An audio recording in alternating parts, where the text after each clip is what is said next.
大家好，我係飛，我係 Steve。Steve，我哋今日講咩啊？今日咧，我哋就講喺英國買屋。英國買屋，我哋好耐未講過呢個 topic。係啊，我哋好耐冇提過呢樣嘢，都係時候睇下啦。因為英國咧呢幾年內咧發生咗好多嘢。好多嘢，但係咧，我哋喺香港嘅時候咧，行街撞到一啲嘅觀眾啦，佢哋都講話嚟緊會過嚟英國喎。係啊，好多係仲係過緊嚟英國嘅。係啊，其實真係仲有好多人話呢1-2年都會籌備緊嚟英國。跟住佢哋就話想睇定先。係啦，跟住咧就嚟到英國咧，了解咗咧就買屋啦。係啦，咁啊好多朋友亦都問我哋就話，哇而家咁嘅經濟環境嘅話咧，喺2023年或者甚至24年嘅話，應唔應該去買屋，定係應該就咁租嚟住咧？咁我哋今日咧就想解釋下，究竟我哋自己嘅睇法係點樣樣。好啦，咁希望大家中意條片啦，記住 like、subscribe， 同埋今日個鐘仔支持我哋啊！記住 subscribe 啊！係啊。咁啊，未開始之前咧，想戴一戴個頭盔先啦。好多嘢咧，我哋就係上網睇 with 一啲 credible sources。係啦，credible sources， 我哋睇完之後咧，就我哋再分享俾你。係啦，咁同埋咧，呢個都係我哋自己親身經驗。始終我哋喺度英國住咗咁多年啦。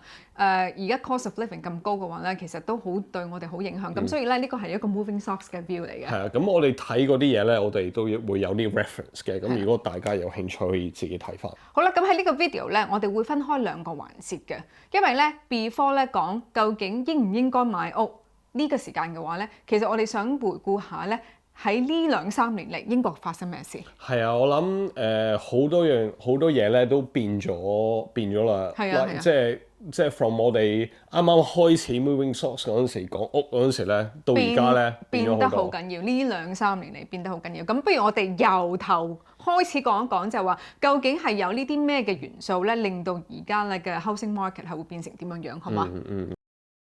第一係呢個 Brexit 啦。係啦，咁咧 as of 今日啦，我哋已經 Brexit 咗3年，3年啊。咁啊 Brexit 咧對我哋有咩影響咧？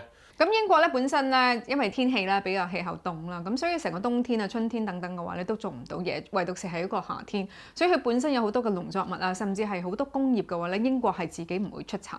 咁因為 Brexit 嘅話啦，其實令到咧全部嘅嘢咧由歐洲運嚟或者出口嘅話咧都貴咗好多。係啊，貴咗啲啦，係啊。咁如果你因為我哋唔係 part of 個 EU 啦。咁當英國脱歐之後咧，其實最大嘅影響咧就係對外嘅貿易。咁大家睇到呢一幅圖咧，就係 BBC 喺1月31號登出嚟嘅咧，就係講緊咧英國對外嘅貿易嘅話咧，由脱歐之後咧，你見到咧佢同其他 G7 嘅國家比嘅話咧，到而家呢一刻2023年咧，佢嘅 GDP 咧都唔及其他嗰幾個 G7 嘅國家嘅。咁呢個其實好證明到嘅咧，就係英國當我脱歐之後咧，佢嘅貿易嘅 GDP 咧係有一定嘅影響。咁呢個即係 Brexit 當然啦，即係究竟成唔成功係一個長遠嘅睇法啦。但係 at least 呢3年嚟咧，對我哋嚟講啦，全部嘢都因為咧 Brexit 其中一個原因咧係 gone up in price。好啦，第二樣嘢就係呢個疫情啦，係啊，疫情都玩咗我哋好耐3年啦，係啊。咁由2020年開始咧 ，Covid 之後啦，咁呢3年嚟咧，英國政府係做咗好多嘢咧去 recover 呢個疫情嘅。係啊，特別係呢個 furlough 啊，因為咧好多人咧因為 lockdown 咧就返唔到工，咁咧佢哋就攞咗 furlough 錢啦嚇。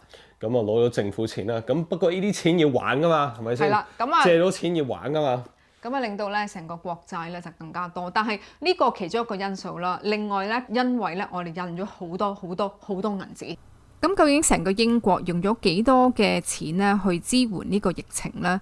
咁 according to 呢個 New Economics Foundation， 佢就話咧講緊喺2020至2021年咧，英國咧總共咧用咗413個 billion 嘅英鎊咧去支援呢一個嘅疫情，而喺當中咧99.5%，即係412個 billion 嘅英鎊咧係印銀紙得翻嚟。咁即係話咧國債係相當之嚴重，基本上咧差唔多係90%咧支援疫情嘅錢咧都係印銀紙得翻嚟。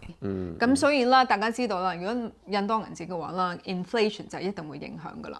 係啊，咁啊呢啲錢仲要還咧，我哋個 tax has gone up。好啦，咁啊 next 咧個英國嘅政府咧，特別係上1年啊，好多變化。第一個開始咧就係 Liz Truss 做呢個 mini budget 啦。咁啊 Boris Johnson 落咗台之後啦，大家都知道有 Liz Truss 啦，就係佢 within 48日咧就搞到成個英國咧就立亂啦。咁啊令到個 Bank of England 咧就有 react to 呢啲咁嘅events 啦，and also 咧整到我哋個英鎊咧跌咗好多。咁啊，回顧翻究竟咧呢一個迷你預算案點樣搞到英國立亂啦？最大嘅問題嘅咧就係前財爺阿 KK 咧，佢就用咗45個 billion 英鎊嘅 unfunded tax cut， 即係咧完全係冇預算到嘅。咁因為咁嘅原因嘅話咧，令到國債重重，咁令到呢個英國國債咧，佢嘅 interest rate 佢嘅利息咧就突然間由3點幾就變到差唔多5%。咁因為突然間咧要多咗咁多嘅利息去俾呢個國債咧，令到咧投資者咧就完全對呢一個英國國債冇信心，咁啊有好多投資者都撤資啦。咁相對地咧，英鎊跌到咧同美金差唔多1對1，係歷史以嚟最低嘅一個嘅匯率。再加上一年你換咗3個 Prime Minister 係咪先？一年換咗3個 ，it shows 個 country 係有啲唔 stable 啦。即係其實大家即係好似個 leadership 根本係唔 stable 啊，唔知做乜啊，究竟佢係唔識呢個 lead 個 country， 咁令到好多人咧都想撤資離開呢個英國㗎。所以咧就 affect 咗 ultimately 咧我個 housing market 啦。係啦，咁啊最緊要啦，咁啊跟住落嚟咧即係呢6個月啊，呢12個月啦，其實最大嘅影響㗎啦，係 inflation 同埋個 fuel crisis 係咪？好啦，咁啊最尾呢一個咧就係個 the war in Russia。咁 again 咧英國咧我哋冇能力 produce our own energy， 即係 solar panel 嗰啲我諗嘅朋友都唔多啦，係咪先？咁大家都知道㗎啦，因為供應同埋需求嘅問題，全世界嘅能源批發咧都上升咗好多。咁其實英國政府咧過去嗰幾個月咧都有去資助呢一個嘅電費，但係喺4月嚟緊開始嘅時候咧，政府只會資助一啲有特別需要嘅人士，所以嚟緊嘅電費咧就會更加昂貴。我哋係好大影響嘅，即係以前我哋講緊咧100磅有電有煤，每個月都有找嘅，但係而家咧我哋係俾大約300至350磅，仲要好慳嘅喎，我哋好慳咁樣開暖氣嘅，係啊。所以 the combination of 我哋頭先講嗰4樣嘢咧 ，cost of borrowing has gone up 啦 ，cost of living has gone up，OK，咁啲人仲會唔會有錢搬屋？咁當然冇啦。咁講起通貨膨脹咧，如果住喺英國嘅朋友咧，應該感受到呢個痛苦嘅，尤其是去街市買餸嘅時候咧，啲嘢真係好貴。咁講緊咧，舊年最高峰10月嘅時候咧，個 CPI 個 Consumer Price Index 嗰個百分比咧係高到11.1%。As of 2月2號咧，而家呢個 Bank of England 啦，佢嘅 interest 啦，個 base rate 啦，已經係由3.5% 升到去4%啦。咁啊，即係嚟緊呢一年咧。個 housing market 你覺得會點樣 effect 啊？咁因為個問題係咧，就係咧英國大部分嘅人咧，佢哋係需要借貸款佢先可以買屋嘅，即係好少咧能夠 cash buy 咁樣。而家你講緊啦 HSBC 啊，你講緊 Halifax 啊嗰啲銀行大行嘅話咧，你至少咧5至6% 嘅 fixed rate 咧，你先可以借到錢。咁啊，即係每個月咧，你交個 mortgage 係會好高啦，因為 at the beginning most of it 係 interest 嚟㗎嘛。喺我哋買呢間新屋之前咧，嗰個 around 嗰段時間咧，其實個 interest 咧係歷史以嚟好低，即係甚至係講到0。咁大約咧，如果你買一個3至5年嘅 fixed rate 嘅話咧，都係講緊1至2%。但係而家咧係講緊5至6%，所以咧好多人佢哋好 hesitate 去買屋，因為咧佢哋好擔心個 interest 會更加加。咁多樣嘢有影響，其實今年咧，我哋應唔應該買屋咧？其實我哋不嬲咧喺 Moving Stocks 講㗎啦，就係如果你買屋係自住嘅話，亦都啦你需要嘛，咁所以嘅話咧，你哋可以去真係繼續咧去睇一睇，同埋咧我哋不嬲都講㗎啦，你買屋咧你唔睇夠30間50間嘅話，都唔好立亂買。係啊，咁啊我哋都之前都講過啦，即係買屋咧係一個long term 嘅 investment 嚟嘅，原來個市會變好，會個市會唔好 ，OK？咁個 long term 嘅 investment 嚟講咧。你都你唔會話你買咗間屋你可以炒，英國唔係咁嘅市場 ，OK？咁你應該要買一間屋，因為你需要一個地方住。好啦，Steve，不如提一提大家啦，就係如果你買屋嘅時候咧，有幾樣嘢好重要，我哋成日提及嘅係乜嘢嘢啊？係 location and location once again 。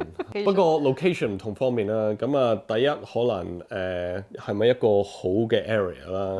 係咪一個安全嘅 area 啦？治安好唔好啦？係咪先？係啦，學校好唔好啦？呢個係 location number 2啦。你啱唔啱你嘅生活啊？即係譬如你翻工啊，你仔女翻學啊咁樣。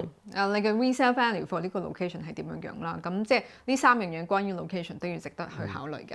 係啊，跟住就睇下間屋咯喎。咁啊，譬如間屋咧，你究竟需唔需要裝修啊？如果 OK，你唔介意裝修嘅，你要用幾多？你要用幾多力同埋幾多錢，要整到一間屋咧係到你一個滿足嘅位置咧？係啦，其實我哋成日都講咧，就係你譬如油牆啊、裝地氈啊等等嗰啲咧，其實唔係一個 material，唔係太大嘅金錢上，反而係廁所同埋呢個廚房究竟佢係做得好唔好？咁呢兩個咧都好緊要，同埋入邊咧本身嘅 plumbing 啦，即係啲通水渠啊，又或者係佢本身嘅 boiler 究竟幾多年啊？因為呢啲啦都係要幾千磅嘅去換佢嘅，咁所以你大家都要睇一睇。係啊，啲廁所嗰啲嘢有冇窗啊？有冇間屋係咪 well ventilated 啊？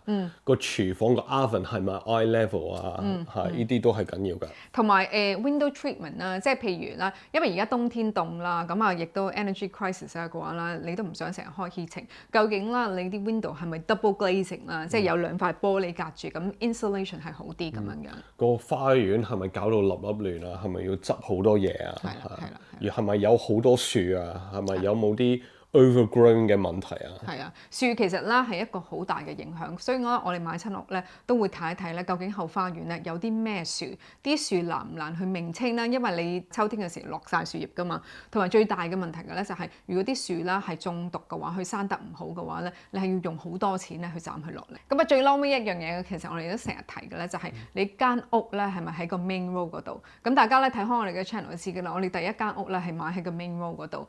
咁第一個咧係好嘈啦，但係最大嘅問題咧，當我哋賣出去嘅時候咧，其實有好多人都唔中意間屋咧，係喺個馬路側邊。係啊，咁即係代表families 有仔女嗰啲咧，就可能對間屋冇興趣啦。係。咁嬲尾咧，買我哋間屋咧係一個 young couple 係冇 kids 嘅。係啊。咁冇 children 嘅。係。都等咗好耐啦。咁啊，at the end 咧，我哋間屋入邊即係雖然好靚。